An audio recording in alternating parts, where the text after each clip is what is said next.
Labor economics is one of the more confusing units in your first microeconomics class, so I'm going to whiteboard out what you need to know about it.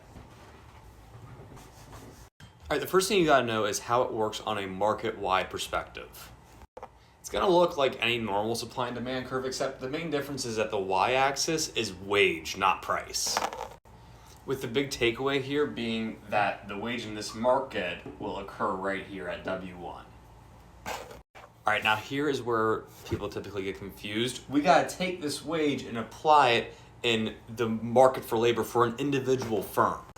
In other words, how does one company view their market or for labor and how many workers they should hire?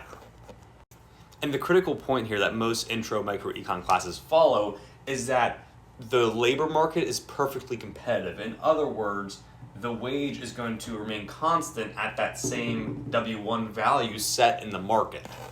Individual firms don't have market power in the labor market to charge different wages. It's perfectly competitive at the wage that's already set by the entire labor market. And that's why their marginal resource cost curve is going to be horizontal. Each additional worker they want to hire, they got to pay the same wage as the market's requiring. And then the demand curve for an individual firm is going to look the same as it did in the market. Nothing's different about that. The main difference is the supply/marginal resource cost curve for individual firms. And what this means here is that at this marginal resource cost, at this wage one value set by the market, this firm is going to demand this quantity, Q1, of labor for their individual needs. Now, whatever happens in the market's gonna affect this horizontal marginal resource cost curve for individual firms. Like if demand for labor increases, that'll result in a new equilibrium right here in the market, W2, which will transfer over to the firm. Totally forgot to mention this and clarify. For individual firms, their demand curve is called the marginal revenue product curve.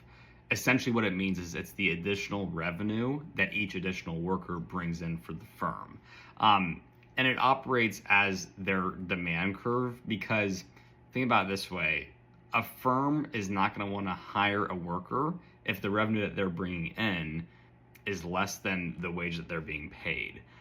So that's why equilibrium in the context of an individual firm's labor occurs where marginal revenue product, the additional revenue that workers bringing in, equals the marginal resource cost, the wage that they're paying the worker. That's how we figure out, or that's how a firm figures out how many workers they want to hire.